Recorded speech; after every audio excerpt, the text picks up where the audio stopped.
You could say I live in the middle of nowhere.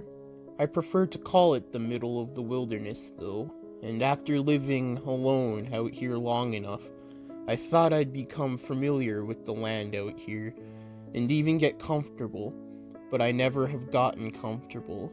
Maybe used to this place, but never comfortable. Pretty sure I can hold my own out here for the time being, but even so, lots of weird shit happens out here. Glad to finally have a way to tell strangers who probably won't judge or call me crazy, though. Back to the topic at hand, weird stuff. I'll start with my first odd experience I had here. When I first purchased this land, I was really excited. There was already a house on the property that was perfect size for me. Not only that, but it seemed pretty new, like the former owners didn't stay around very long. Yeah, red flags, but how was I supposed to know how messed up this place was? Anyway, I moved in without any issues, and within a week, I'm out on some of the trails that were already there, looking for deer tracks and other game trails. I'm actually having a pretty relaxing time until I swear I heard a baby say, "Mama?" in the most stereotypical voice I've ever heard of in the distance. Now, like I said, I'm here in the middle of nowhere, so there shouldn't be anyone for miles. I just shook it off as me hearing things. 20 minutes later, I heard the same voice say "Mama" again, only this time it's 40 yards away on the other side of some trees and brush. It didn't even sound like a real baby, it sounded like some disturbed dude. Of course, at this point, he is definitely on my property as well. I started making my way through the undergrowth. Then when I'm sure I'm about to hit where he was, the brush clears out to a clearing, and I finally get a glimpse of the man. He was butt naked, halfway behind a tree, and flaunting a huge smile while his eyes stayed kinda squinty. He was also pretty skinny, as I could see his ribs.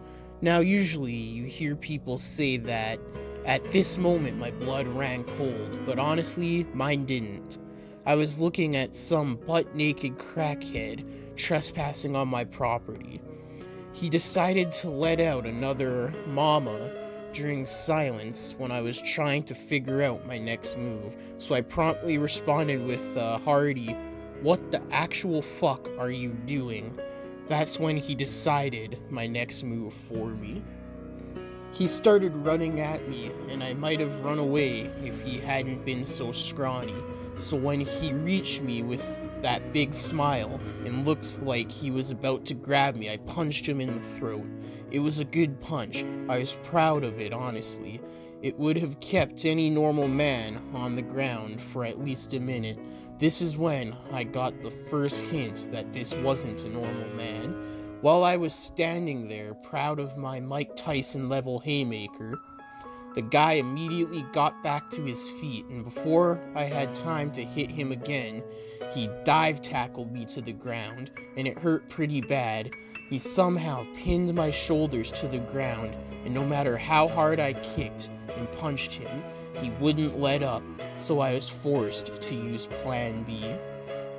I pulled out my trusty Bear Grylls survival knife and stabbed him in the gut twice. This finally got his attention and he hopped back to his feet, slinging blood all over me in the process. I got back to my feet, knife in hand, and waited for him to do something else. All he did, though, was stick a finger in his wound, then lick the blood off.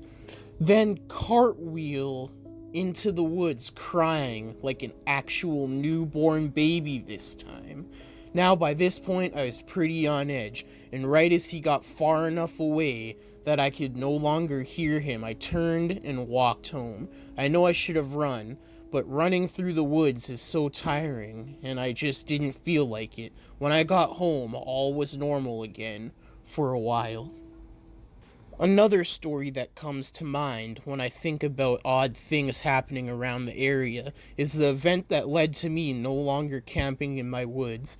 By the time that the event in this story took place, I had already experienced quite a few things on this property, and this was easily the third freakiest thing to happen, up to the point right behind the naked stab victim that cried like a newborn baby and cartwheeled out into the woods. This time I had decided that I wanted to go camping. Despite all the stuff that had happened, I had never been seriously injured in those woods, so why not go sleep in them? Bad choice, I know.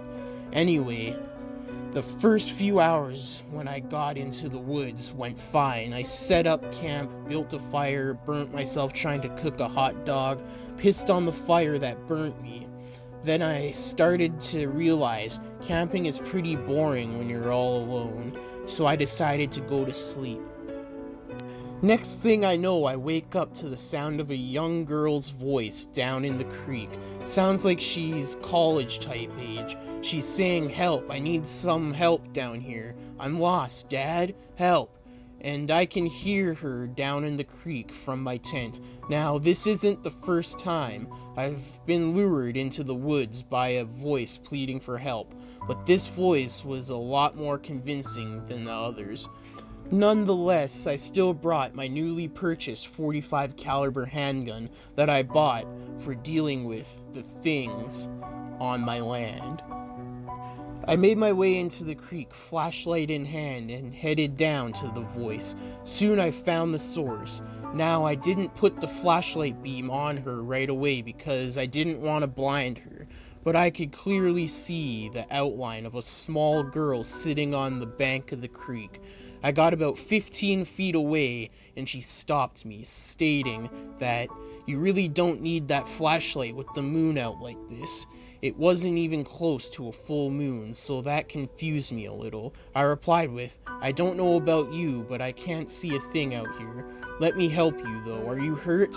Then I started to shine the flashlight on her, but she screamed "stop" before I got to her face. This time her voice wasn't as convincing.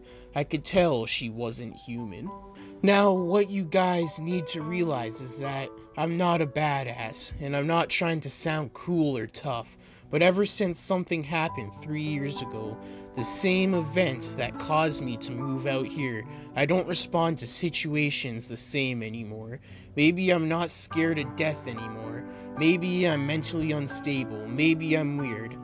Maybe when I establish that this thing wasn't human, I started to smile. It fooled me.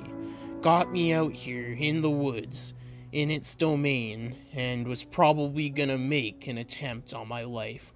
But I might as well piss it off a little, so I flicked my flashlight up and revealed its face. It actually was a girl, sort of. She was super pale and had abnormally large eyes that were completely black. When the light hit her face, her head snapped forward and made eye contact with me, and her jaw dropped open 3 times larger than any human could, and then she screamed. It was so loud, like inhuman loud. It sounded like a girl's scream, but as if it were being played through massive speakers to make it ear-splitting. Then I felt something close around my neck. She hadn't moved, but was somehow choking me, still screaming. I have realized while living here that the entities that can hurt you can also get hurt themselves. Now, most of them are tough as nails, but they can be hurt. This memory went through my head just as I felt something warm dripping onto my neck, and my left ear went quiet. Burst eardrum, I aggressively threw my flashlight at that bitch, and it connected with what I assumed was her eye. I couldn't tell for sure because I didn't have a flashlight, and yes, I forgot to use the gun. It was new, and in the current life or death situation, I forgot I had it. Luckily, this girl wasn't one of the tough ones, and I felt the grip on my neck loosen, and her scream stopped. No sooner had I taken my first breath when she bent over backwards, possessed style, and sprinted into the woods in reverse. When I finally caught my breath, I slowly walked back to my campsite and went to sleep in the tent. You may be asking why I didn't go back home after that, but it was a 20-minute hike and my flashlight was broken, so I had to wait till morning. Slept pretty good though, no noises woke me up. I woke up the next morning expecting my ear to be killing me, but miraculously it was completely back to normal. I later figured out that it was the lady in the tree who fixed my ear, but that's a story for another time. That morning I just packed up everything and headed back home. Only thing that got messed up was my flashlight, so I wasn't even that disappointed in the trip. I still don't camp out there anymore because no matter how weirdly weird I am, that girl really did freak me out a good bit, and I'm sure she's still out there. What you will notice so far is that these entities aren't really very effective killers, but that doesn't go for everything out here. I can't tell y'all about the property without mentioning Skinny. Fuck Skinny. I understand that skinwalkers are a common topic on the horror scene at the moment, and from what I can tell, I think that's the creature I'm dealing with, but I could also be wrong, because if this is a skinwalker, it's advanced to another level. Not only does it imitate voice, it imitates appearance, and it really wants me dead or gone. I like to call it Skinny. I think it pisses him off though, and when I say his name, I say it loud, because especially at night, I know he's listening. I've lived here for 3 years now, and he's been harassing me for about a year, and he's good. One of the smartest things to come after me so far. The only one that can seem to almost get in my head.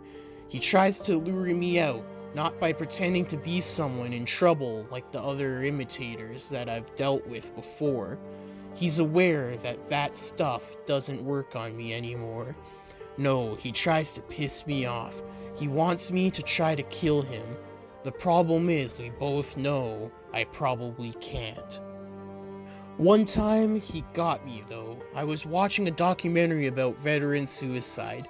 It's a terrible topic. I'm a supporter of our armed forces, and I think it's terrible that our government doesn't take better care of the vets that risk everything overseas so we don't have to. They were doing a slideshow of men who had unfortunately lost the struggle with their own demons. I had to look away for a second because this one guy that appeared on the screen looked too young and happy to have gone to this dark of a place. He was mixed race from what I could tell, athletic looking and had a big dimpled smile on his face. When I looked away, I'm suddenly staring at the same kid outside my window. Same smile, same build, same uniform. One difference. Across his forehead was the word failure. I instantly knew it was Skinny. He wasn't trying to imitate this kid, he was insulting him, and he finally struck a nerve. I had seen him imitate so many other people and try so many other tactics, but this was the one that finally broke me. I was ending this creature. I exploded out of my chair and bolted for my bedroom, grabbed my .45 caliber handgun, and proceeded to walk towards the same window the young soldier was still staring through. I got within 5 feet and saw that the word had changed. It now spelt out, "I deserved it." After reading this, I didn't hesitate to raise my gun and fire 2 shots, but I think he ducked them. Bastard is fast. I stormed outside to try to find him, but he wasn't anywhere to be seen. That's when I heard "Gotcha" whispered into my ear, and I was flung against the wall of my house. The gun flew out of my hand in the process, broke 2 ribs and dislocated my right shoulder. I was a dead man, and he knew it. Ever since the incident that led me to buy a house by myself out in the middle of the woods, I don't think I've ever felt fear again. Something is wrong with my head, but I did feel defeat. I fell for his trap.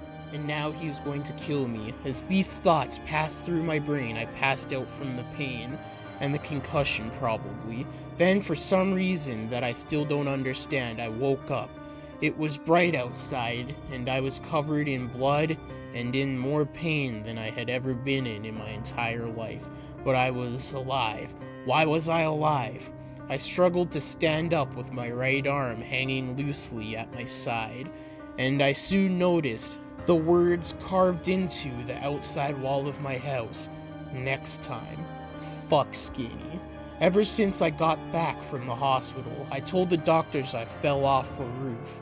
I've been trying to find ways to deal with or kill Skinwalker, if there is any way, or if he's even a Skinwalker.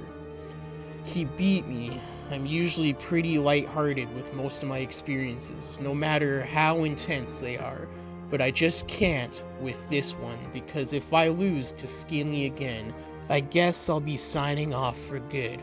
Be careful out there, and don't be fooled like me. There isn't always a next time. But hey, not dead yet, so maybe there will be a next time. I plan on writing down more of my experiences in the future, so keep your eyes peeled for those. Until next time, Cole signing off.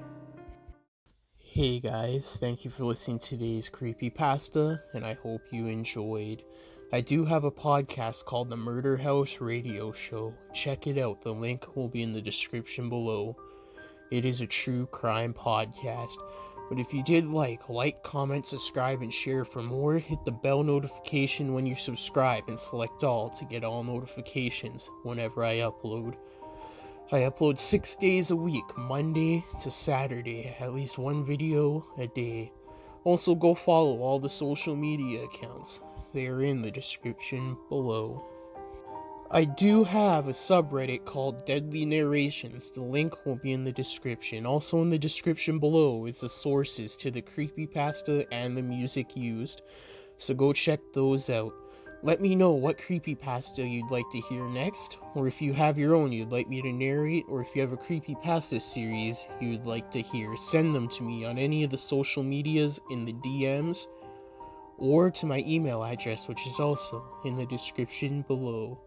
Also in the description below is the author's social medias, if they have any listed.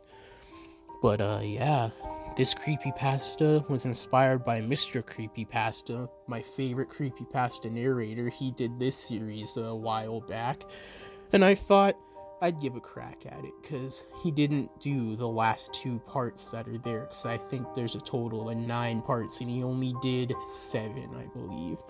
So yeah, I'm gonna cover this series, but I hope you enjoyed. Until next time in the Deadly Zone, stay deadly and stay spooky.